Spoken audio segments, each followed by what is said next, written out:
I was 14 years old inside of a bowling alley, burglarizing an arcade game. And upon exiting the building, a security guard grabbed my arm, so I ran. I ran down the street and I jumped on top of a fence. And when I got to the top, the weight of 3,000 quarters in my book bag pulled me back down to the ground. So when I came to, the security guard was standing over top of me and he said, "Next time, you little punk, steal something you can carry." I was taken to juvenile hall. And when I was released into the custody of my mother, the first words my uncle said was, "How'd you get caught?" I said, "Man, the book bag was too heavy." He said, "Man, you weren't supposed to take all the quarters." I said, "Man, they were small. What am I supposed to do?" And 10 minutes later, he took me to burglarize another arcade game. We needed gas money to get home. That was my life.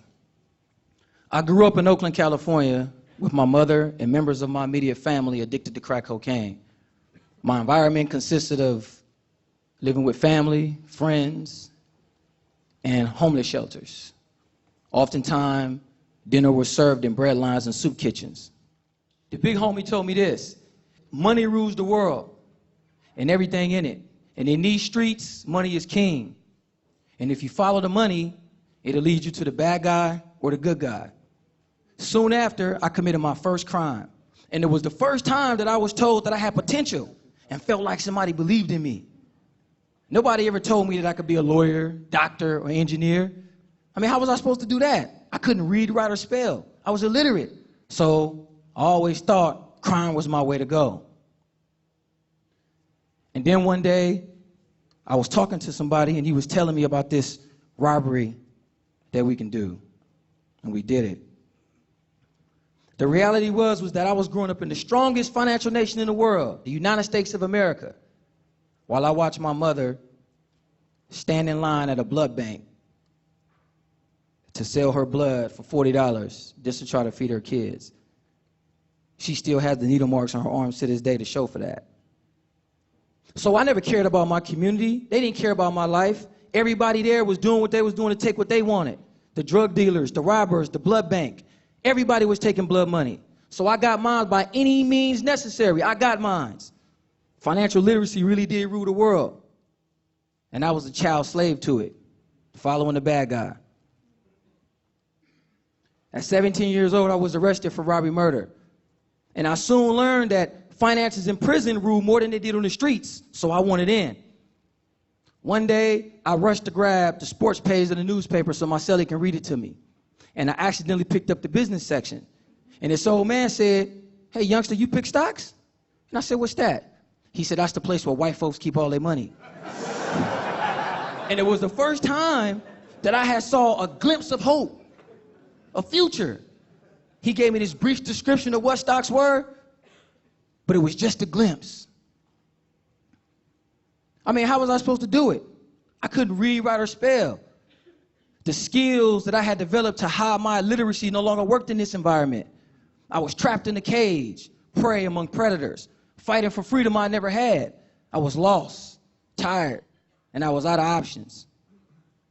So at 20 years old, I did the hardest thing I'd ever done in my life. I picked up a book. And it was the most agonizing time of my life. Trying to learn how to read, the ostracizing from my family, the homies. It was rough, man. It was a struggle.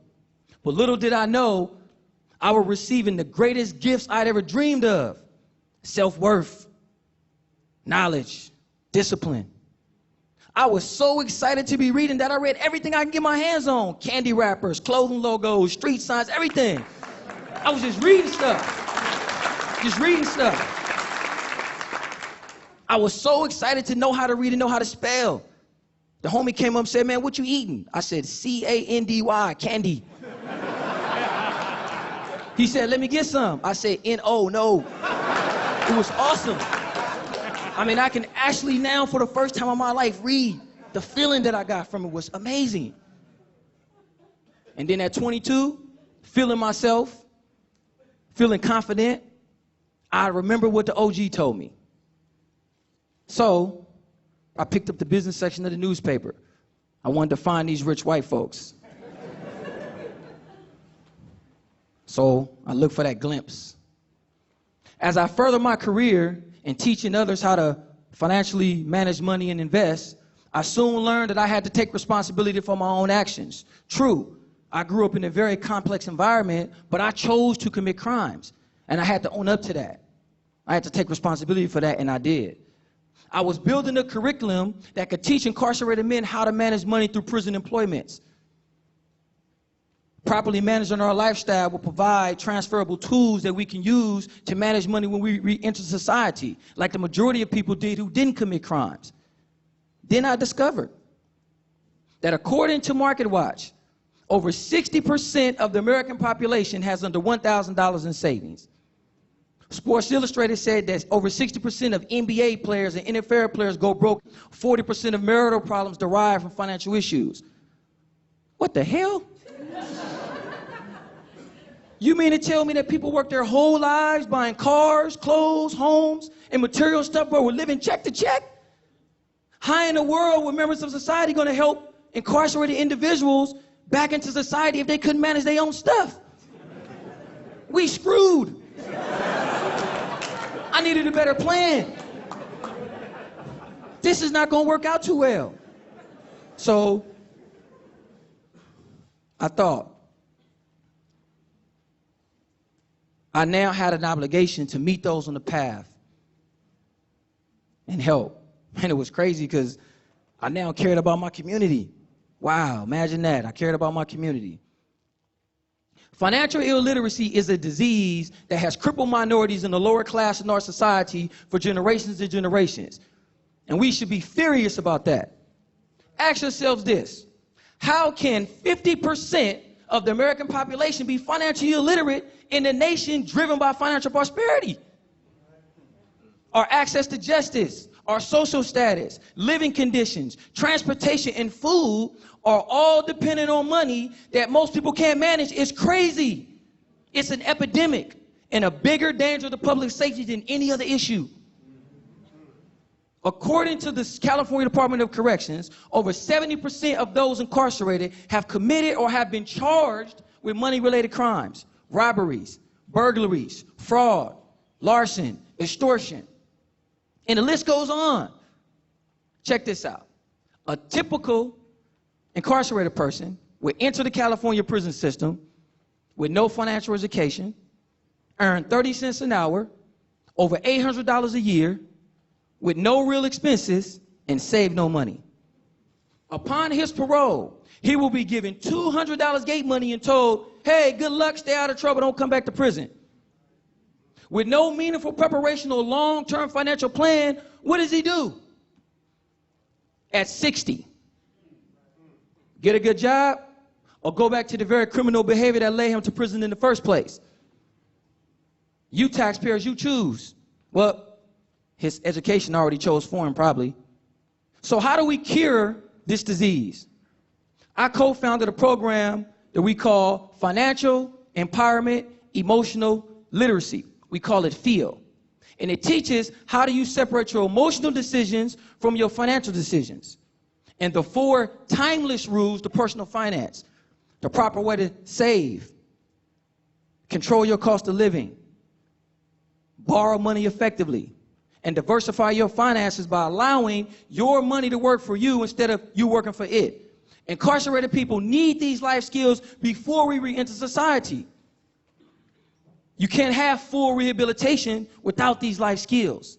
This idea that only professionals can invest and manage money is absolutely ridiculous. And whoever told you that is lying.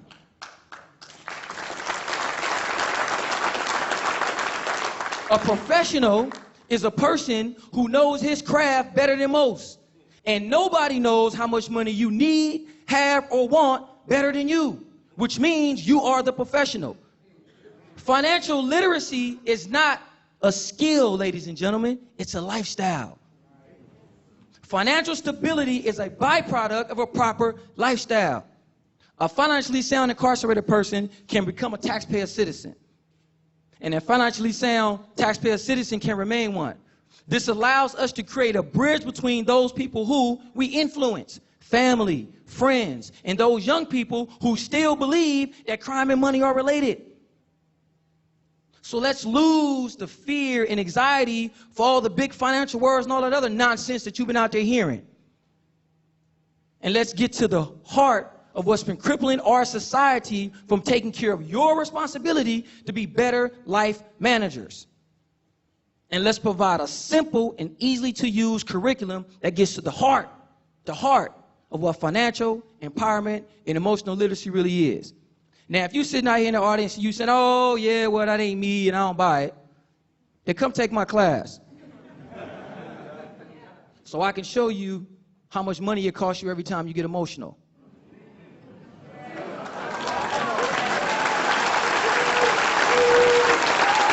Thank you, guys. Thank you.